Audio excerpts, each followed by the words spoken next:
Om Swastiastu. Selamat pagi kepada Ibu Guru dan teman-teman semuanya. Perkenalkan, nama saya Nikade Ayusari Setiawati, nomor absen 23 dari kelas 10 MIPA 6. Pada pertemuan minggu lalu, kita telah membahas mengenai vektor, yaitu mengenai pengertian vektor dan skalar, ruang pada vektor, dan operasi pada vektor. Nah, pada kesempatan kali ini, kita akan membahas lebih lanjut mengenai ruang vektor, lebih tepatnya mengenai vektor di ruang 2. Nah, adapun peta konsep dari materi yang akan kita bahas dapat kalian lihat di slide berikut ini. Nah, pada vektor di ruang 2 ini kita bagi menjadi beberapa bagian, yaitu yang pertama penyajian vektor, yang dimana dalam penyajian vektor ini kita bagi menjadi 3 bagian, yaitu yang pertama vektor posisi, lalu vektor satuan, dan vektor dalam bentuk kombinasi linear. Selain itu, kita juga membahas mengenai operasi aljabar pada vektor di ruang 2 yang terdiri dari penjumlahan vektor, pengurangan, perkalian skalar dengan vektor, dan kesamaan dua vektor. Serta kita akan membahas mengenai panjang vektor. Nah, langsung saja kita mulai pada materi kita pertama, yaitu mengenai penyajian vektor.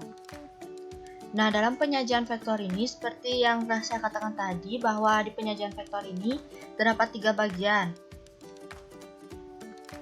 Yang pertama adalah vektor posisi, yang kedua adalah vektor satuan, dan yang ketiga adalah vektor dalam bentuk kombinasi linear. Langsung saja kita mulai yang pertama, yaitu vektor posisi.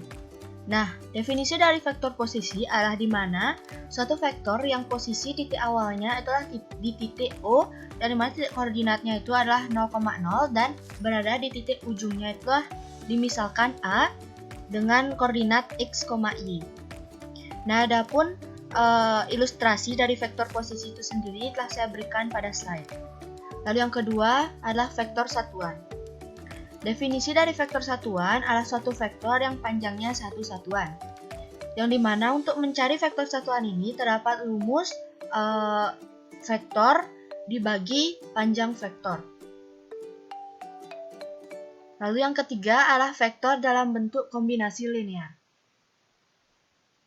Nah, vektor-vektor yang diperoleh melalui operasi perkalian skalar dengan penjumlahan terhadap kedua vektor tersebut. Vektor V dikatakan merupakan kombinasi linear dari vektor-vektor V1, V2, dan seterusnya bila besar vektor V bisa dinyatakan sebagai V sama dengan K1 dikali V1 ditambah K2 dikali V2 dan seterusnya, yang dimana K itu merupakan skalar. Jadi dapat dikatakan bahwa di mana vektor dalam bentuk kombinasi linear tersebut, yang dimana skalarnya tersebut dikalikan dengan vektor dan ditambah dengan perkalian skalar dengan vektor lainnya. Lalu kita langsung kepada materi kita yang kedua, yaitu mengenai operasi aljabar pada vektor di ruang kedua. Nah, operasi aljabar pada vektor di ruang kedua itu dibagi menjadi 4, yaitu yang pertama adalah penjumlahan vektor, yang kedua pengurangan vektor, yang ketiga adalah perkalian skalar dengan vektor, dan yang keempat adalah kesamaan dua vektor. Yang pertama kita akan bahas mengenai penjumlahan vektor. Nah, penjumlahan vektor ini dibagi menjadi 2, yang pertama adalah penjumlahan secara aljabar, yang dimana jika diketahui vektor A yang bernilai X dan Y dan vektor B yang bernilai X dan Y, karena pada pembahasan kita kali ini membahas vektor di ruang 2 yang hanya memiliki 2 titik, yaitu X dan Y. Lalu yang dimana jika dijumlahkan, vektor A dijumlahkan dengan vektor B, yang dimana X dari vektor A ditambah dengan X pada vektor B, begitu juga dengan Y-nya. Dan penjumlahan secara grafis dapat kalian lihat pada slide berikut yang telah saya sediakan. Lalu kita lanjut pada pengurangan vektor. Nah, pengurangan vektor juga dibagi menjadi 2, yaitu pengurangan secara aljabar dan secara grafis. Yang pertama kita membahas mengenai pengurangan secara aljabar. Nah, sebenarnya pada pengurangan dan penjumlahan vektor di ruang 2 ini memiliki persamaan, yang dimana pada pengurangan dan penjumlahan itu hanya terletak pada perbedaannya itu hanya terletak pada penjumlahan dan pengurangannya, yang dimana jika diketahui vektor A itu X dan Y dan vektor B itu X dan Y juga, berarti pengurangannya adalah vektor X pada vektor A dikurangi dengan vektor X pada vektor B. Lalu pengurangan secara grafis dapat kalian lihat pada slide dan ilustrasi yang telah saya sediakan pada slide. Yang ketiga adalah perkalian skalar dengan vektor. Perkalian skalar dengan vektor itu dibagi menjadi dua juga, yaitu secara grafis dan secara aljabar. Yang pertama adalah secara grafis. Nah, di sini ilustrasinya dapat kalian lihat.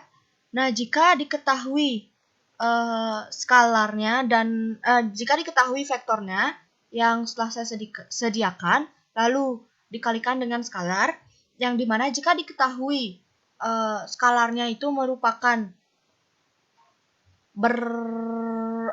skalarnya itu merupakan kurang dari 0 atau dikatakan minus, maka nanti ilustrasi dari grafisnya itu yang dimana gambarnya itu adalah berlawanan arah dengan vektornya.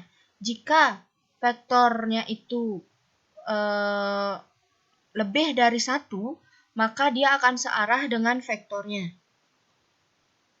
Nah, secara aljabar, jika diketahui U itu adalah titiknya X dan Y atau A dan B, dan K itu adalah skalarnya, maka skalar dikali vektor U adalah di mana ini dikalikan satu-satu, K dikali A maka dengan KA, dan K dikali B maka menjadi KB atau KX dan KY. Kita lanjut kesamaan dua vektor. Nah, kesamaan dua vektor ini dapat kita lihat dari dua sisi, yaitu secara geometri dan aljabar. Ya, di mana secara geometri, dua vektor itu dikatakan sama jika dua vektor memiliki panjang dan arah yang sama. Dan aljabar, dua vektor dikatakan sama apabila jika unsur-unsur dua vektor yang bersesuaian itu sama atau nilainya itu sama. Nah, kita langsung ke materi kita yang terakhir, yaitu mengenai panjang vektor. Nah, untuk mengetahui panjang vektor ini sebenarnya ada dua rumus, yaitu yang dimana jika diketahui sudut dari vektor tersebut dan jika tidak diketahui sudutnya. Yang pertama kita mempelajari yang tidak diketahui sudutnya, yaitu jika panjang segmen garis yang menyatakan vektor V atau dinotasikan sebagai vektor panjang vektor lah sebagai berikut.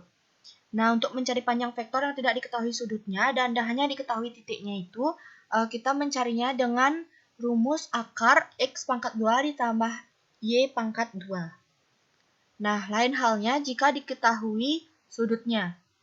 Panjang vektor tersebut dapat dikaitkan dengan sudut theta yang dibentuk oleh vektor dan sumbu X positif. Nah, untuk rumusnya dapat kalian lihat pada slide yang telah saya berikan. Nah, di sini terdapat latihan soal untuk mengecek pemahaman kita terhadap materi yang telah kita pelajari atau kita bahas.